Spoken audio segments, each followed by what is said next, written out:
To hell with Valentine's Day. I like to think of myself as a conservative and stylish woman, but deep inside me live demons that crave excitement, lust, passion, and danger. They've always been there, lurking. Fortunately, I've always been timid, which has helped me suppress those desires. Over the years, I've come to refer to my demons as my inner lust. I try to control them, but they are always there, sometimes bubbling up and wanting to come out.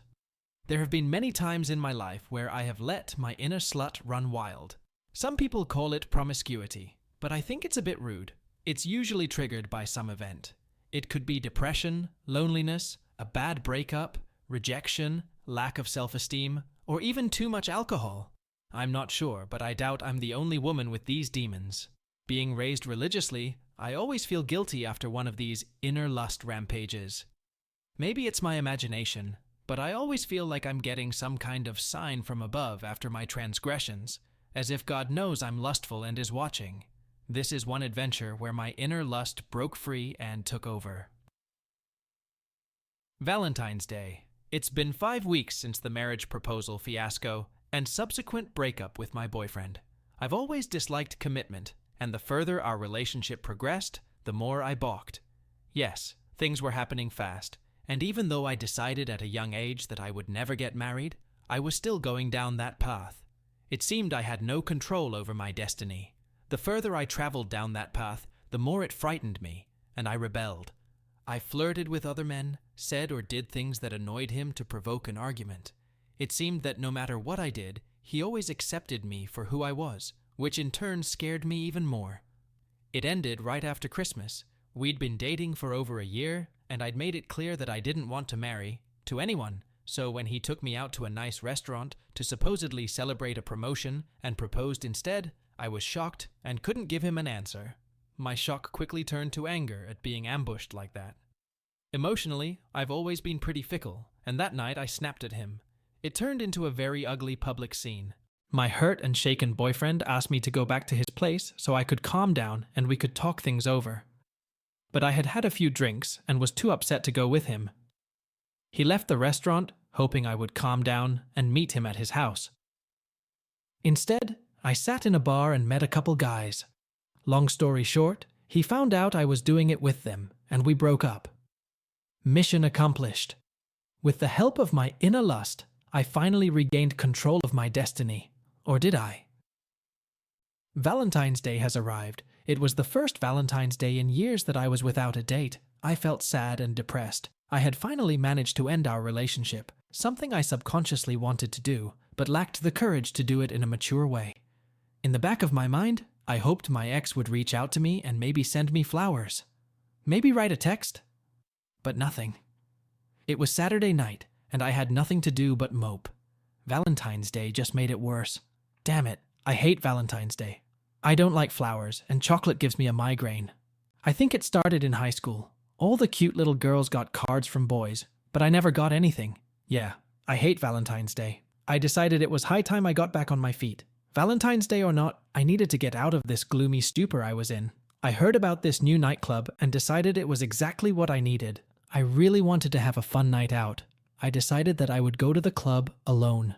All of my friends were already separated or in relationships, and besides, I didn't want to talk about my breakup. Plus, it was Valentine's Day, so it wasn't really a good time for a bachelorette party. So I spent the evening fixing my hair and dressing up, accompanied by a few glasses of wine. I chose my killer black skirt, a short skirt that showed off my long skinny legs and tiny firm ass. I matched it with a tight white silk top that could be worn without a bra. Black thigh-high stockings and stilettos completed my outfit. And of course, a pair of thong panties to emphasize my waist. I put on a short bomber jacket to stay warm and cover up my flimsy top. I looked in the mirror and had to admit that I looked ready to party. Yeah, screw Valentine's Day. The cab dropped me off at the club, and the music could be heard from the street. As I entered the club, I checked my jacket, made sure everything was in place, and made my way to the main event. The atmosphere in the club was amazing. There were beautiful people everywhere, loud music, dim lighting, and crowds of people mingling and dancing. I was feeling a little drunk from the wine I had drunk earlier in the evening, carefully making my way through the crowd in my stilettos.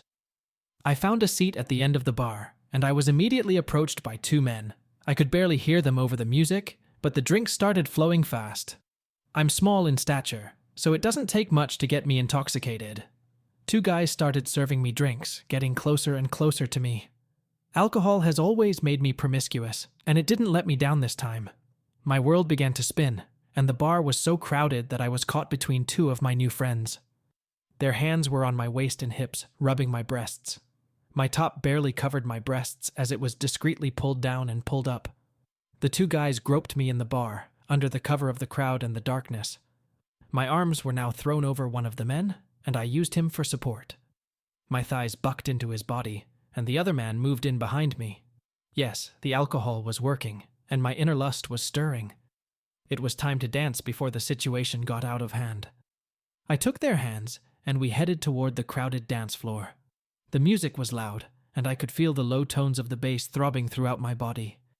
Everyone's bodies were tight against each other, and I could feel the heat of their bodies as we all moved to the music. I was pretty drunk, and my dancing was reduced to holding on to both men. One of them put his arm around my waist and started kissing my neck. The other man was behind me and rubbed his body against my waist. The wandering hands went unnoticed in the dim light and on the crowded dance floor. After about 10 minutes of dancing and kissing with both men, I was escorted off the dance floor to the back of the club. I was intoxicated and offered no resistance. A large steel door opened, and I was led outside to a fenced, dark, and secluded area. When I felt the cool air, I tried to go back inside, but someone's arms wrapped around me and pulled me in to warm me. The first man started kissing me, and I responded to his lust. I felt the second man behind me grab my hand. Turbulent and passionate feelings exploded as I entwined myself with both men. All night we hardly spoke because of the loud music. It occurred to me that we didn't even know each other's names. My head was down, and as I fell to my knees, the second man placed a folded cardboard under me to protect my knees. The device was quickly in my mouth. "That's it, sweetheart." I finally heard one of them speak through the muffled music pouring out of the club. "Oh, brother, she's horny," said the man to his buddy who was busy holding my hand and touching my body. "Get up," the second man ordered, lifting me by my hips. When I found myself in a bent position, the first man pressed my head against his body. I kicked off my heels as I couldn't keep on them. I felt the man behind me place his finger between my moist lips. A few thrusts, and his finger was deep inside me. Oh God, that feels good. Both men stood up, and the one behind me held me upright. The man in front of me positioned himself to take me. When I lay with my back against the second man, he lifted one of my legs and inserted his. "She's all juiced up and so slippery," he said. He gripped my waist tightly with both hands and continued to play with me. And then, I unfortunately have to leave out some part of this story because of YouTube. You can find the full uncensored version on my Patreon. I was gently placed on my feet, and the man behind me helped me put on my heels. "Lick me clean," the man who had just done me bellowed. I didn't say a word, just licked him clean. "Happy Valentine's Day," grinned the other. I was a mess now. The white liquid was all over my face and on my clothes. Not to mention the fact that it was leaking out of me and running down my legs and the stockings on my thighs. Of course, no one had a Kleenex, so I hurried back to the club and went into the restroom. I was in such a hurry to clean myself up that I forgot about my thong. After a lengthy cleanup, I returned to the bar, but my two friends were no longer there, and neither were my thongs. Despite my attempts to straighten up, I still looked pretty disheveled. I had that drunken, freshly stripped look as I made my way through the crowded bar. "Hey, looks like you could use a drink," I heard someone say during a pause in the loud music. I turned around and looked drunkenly at a tall, attractive man with a pleasant smile. Yes, that would be great. Gin smash, please." The next moment we were parked in front of my house and I was saddled in the front seat of his car. I swear it was at that exact moment that God gave me a sign. For the third time that night, I heard the radio playing "Once, Twice, Three Times a Lady" in the car. Damn it, I hate Valentine's Day.